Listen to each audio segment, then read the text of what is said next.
चलिए आज शुरू करते हैं about an interesting topic which is pan Indian films. क्या आपको लगता है कि इन द रीसेंट टाइम्स इसका जो अपील हुआ करता था ऑलमोस्ट 10 साल पहले जब बाहुबली रिलीज हुई थी, तो वो अपील अभी धीरे धीरे कम होती आ रही है, या फिर जो एक टेक्निक बन चुकी थी of making money, of creating hype by just saying the word pan Indian movie, क्या वो टेक्निक अभी काम नहीं कर रही है? क्या वो गिमिक अभी नहीं चल रही है लोगों के बीच? Have the audience grown smarter? तो चलिए let's delve deep into this topic today. Well, Baahubali release हुई थी 10 साल पहले और इसी से पैन इंडिया का जो टर्मिनोलॉजी है वो स्टार्ट हो गया था। और पैन इंडिया इसीलिए हुआ था क्योंकि एक ही movie, even though it was a South Indian movie, Telugu language, लेकिन ये रिलीज हुई थी काफी सारे और रीजनल लैंग्वेजेस में अलॉन्ग विद हिंदी। ऑल्सो बहुत सारी मूवीज आजकल वर्ल्ड वाइड अपील देने के लिए अलग अलग इंटरनेशनल लैंग्वेजेस में भी रिलीज हो रही थी, specially when big budget is involved. तो dubbing is like one of the aspect जहां पे लोग या मेकर्स खर्चा करते हैं so that the audience can be more expensive. लेकिन क्या इस टेक्निक की वजह से या एक जो प्रूवन फॉर्मूला था उसके वजह से फिल्मों की क्वालिटी कम होती आ रही है in the pan Indian genre?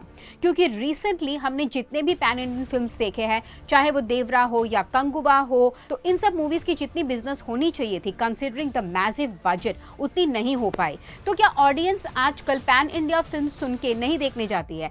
Have the audience grown smarter? या फिर उनको ऐसा लगता है कि when they are investing their time and money they should also get to see a nice story which touches your heart? चाहे वो कितनी ही हाई बजटेड हो, चाहे उसमें कितने बड़े सुपरस्टार्स हो, लेकिन अगर स्टोरी में दम नहीं है तो आजकल की पैन इंडियन मूवीज उतना बिजनेस नहीं कर पाती है। तो मेकर्स किस हिसाब से इतना ज्यादा पैसा लगा देते हैं, लाइक ऑलमोस्ट 400-500 करोड़, जो कि पहले के टाइम तक, आई मीन 10 साल पहले तक बहुत ही अजीब सा अमाउंट होता। वेल, पैन इंडियन फिल्म्स के चलते कुछ प्रोज है, कुछ कॉन्स है। ऑब्वियसली पैन इंडिया फिल्म के वजह से, अलग अलग लैंग्वेजेस के वजह से, अलग अलग ऑडियंस के बेल्ट में ये टैप इन कर सकती है and it helps the maker to generate more revenue.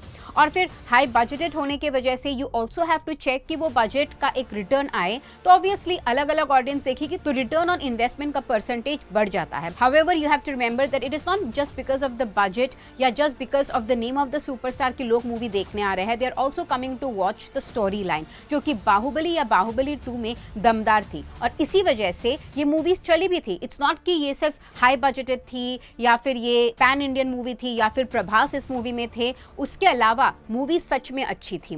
तो अगर प्रोस के बारे में कहा जाए तो पैसा तो खूब बना लेती है, लेकिन कॉन के बारे में कहा जाए तो इसकी क्वालिटी घटती जा रही है। इनफैक्ट पैन इंडिया मूवी और सीक्वल के ऊपर इतना मेकर्स डिपेंडेंट हो चुके हैं कि by the end of the movie वो लोग दूसरा सीक्वल अनाउंस कर देते हैं। इसका मतलब क्या उनको अपनी स्टोरी लाइन पे भरोसा नहीं है?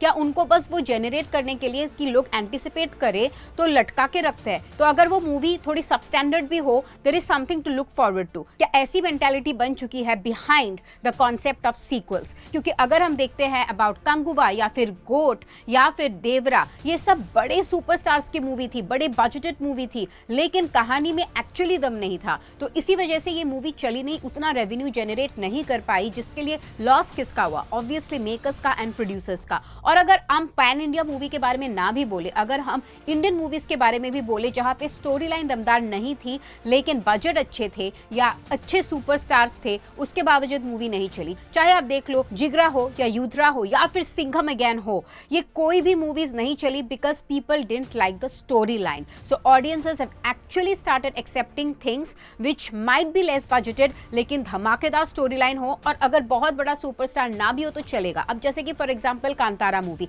इस मूवी से इतना कोई एक्सपेक्टेशन था नहीं, लेकिन इस मूवी ने जबरदस्त बिजनेस किया because of the story line. तो अब जब कांतारा 2 आएगी तो लोग डेफिनेटली देखने जाएंगे, not because it's a pan Indian film, not because it is high budgeted the upcoming sequel, but because it is actually a good film. और अगर आप देख लो एक स्मॉल बजटेड मूवी जिसका नाम था हनुमान, उसका भी सीक्वल बनने जा रहा है, दैट इज जय हनुमान, जहां पे ऋषभ शेट्टी अगेन दिख रहे हैं। अब उस मूवी से भी उतनी एक्सपेक्टेशन नहीं थी, लेकिन लोगों को स्टोरी लाइन इतनी अच्छी लगी कि in spite of having no superstar in the movie and in spite of being a low budgeted movie, ये बन गई बहुत धमाकेदार मूवी, जिसकी वजह से सीक्वल को अब अच्छा पैसा खर्च करके बनाया जा रहा है। So yeah, you have to give quality content, you just can't be relying on the name of the budget and the revenue generation और पैन इंडिया मूवी के आड़ में अब कुछ भी नहीं बना सकते हो. That audiences have made sure और ये बात भी तय हो गई है कि audiences are the final judge and you just cannot goof up with them.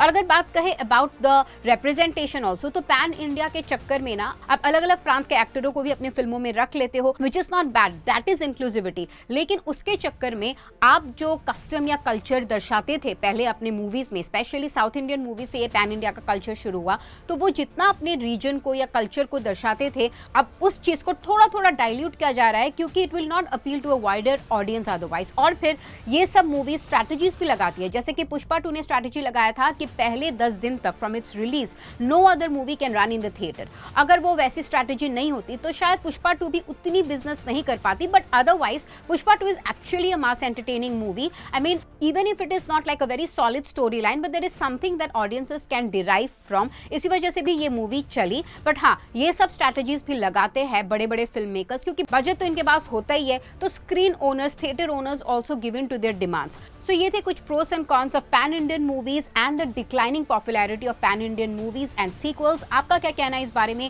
Please let us know in the comment section. Keep buzzing around Bazooka Reviews for all your latest information on film, fashion and entertainment. This is me, Ishita, signing off till then.